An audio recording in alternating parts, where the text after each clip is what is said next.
Hello, my name's Dallin. I am the founder of SideNote, and I came across this new programming language called Gleam that I think is really cool. I actually found it because I saw that Fly.io sponsors them. You can see I left a comment on this page saying that I've been really liking what I've seen from Fly. Awesome that they're sponsoring a language. I think it's really cool when companies take the initiative to support really cool projects in the community. So I'm actually going to hop over to Fly here, and I'm just going to leave a note. Awesome that Fly is sponsoring Gleam. And we'll leave that there so other people can see that too. And let's check out some more Gleam. You can see here that it is reliable and scalable.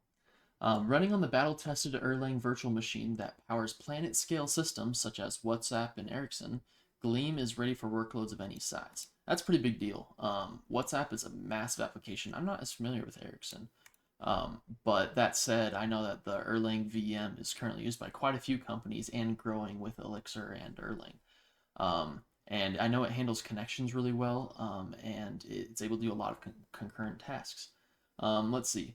Thanks to a multi-core actor-based concurrency system that can run millions of concurrent tasks, fast immutable data structures, and a concurrent garbage collector that never stops the world, your service can scale and stay lightning fast with ease.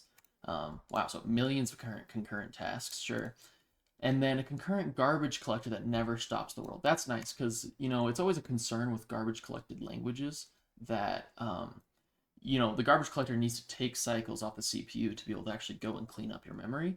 And apparently, because it's concurrent and the way this works, I don't really know the details there, but they found a way to make it so that way it doesn't stop the world per se, or really kind of cause a slowdown in your program because it's going and doing that garbage collection in the background.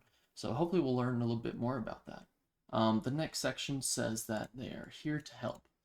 No null values, no exceptions, clear error messages, and a practical type system. Whether you're writing new code or maintaining old code, Gleam is designed to make your job as fun and stress-free as possible. No null values, that's pretty nice. It has a lot to do with the fact that Gleam has immutable variables, so you can't not initialize something. And it really helps you to avoid some edge cases where you might forget to do so or something like that, and cause crashes. And then also no exceptions. I'm a big fan of this paradigm. It's just the idea of passing errors as values back from functions. So it's very explicit about what errors a function can or is an option for it to be able to return, so that way you can handle them accordingly. Instead of it being like this abstract kind of external, outside your function thing that you have to know to catch it, or at least guess. And you kind of just end up with a bunch of tries and catches all over the place to try and handle these. So I really like that methodology and decision for the language. It says that it is multilingual and that Gleam makes it easy to use code written in other Beam languages such as Erlang and Elixir. So there's a rich ecosystem of thousands of open source libraries for Gleam users to make use of. This is a really smart decision to make that kind of geared towards being able to import Erlang and Elixir packages, because whenever there's a new language, there's always a lack of the utility libraries and functions to be able to, I guess, help you get started on whatever you're trying to make. So by being able to leverage what's already existing in Erlang and Elixir, it really allows Gleam to kind of spring forward and be able to be used immediately instead of waiting for the community to go and create a bunch of packages that everyone's going to end up needing. Gleam can additionally compile to JavaScript, enabling you to use your code in the browser or anywhere else JavaScript can run. It also generates TypeScript definitions so you can interact with your Gleam code confidently, even from the outside. That's wild. I am not completely sure how that works or what it looks like, but that's really cool. One of the big selling points of JavaScript is just that, JavaScript's running in the browser. Like, that's just how it is at this point.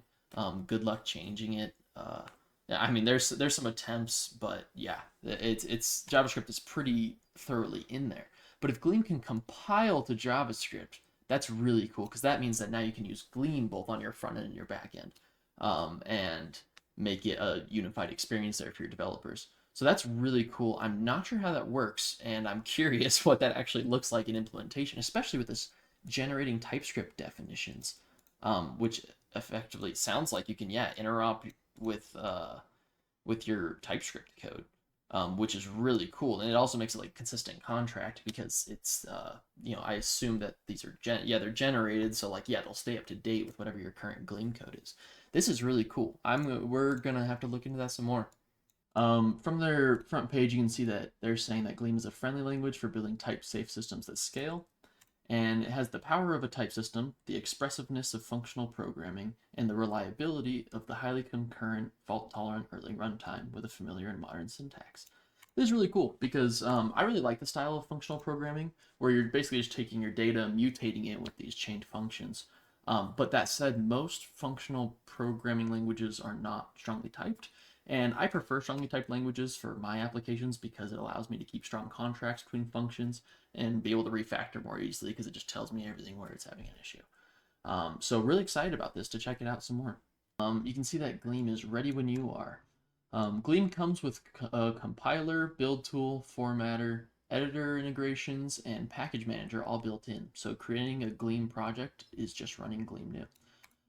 This is a pretty big deal because with new programming language, I mean, if you've never done it before, making a compiler and like coming up with the syntax and rules for a language is very complex and it takes a lot of time.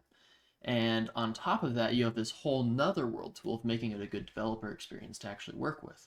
While you've got your compiler, you also got your build tool formatter, editor integrations, and package manager all built in. See, that's really nice that they've put a lot of thought towards that to make it a good developer experience.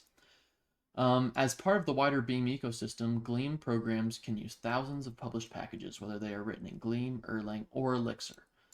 That's huge. When a new programming language comes out, there's always this kind of issue where you need a lot of packages to exist in order to function, to be able to make your web server or whatever you're going to make. And it's nice that you can leverage the existing Erlang and Elixir packages because then that kind of gives you a head start to be able to be good and running in production because you've already got the tools that you need to be able to function.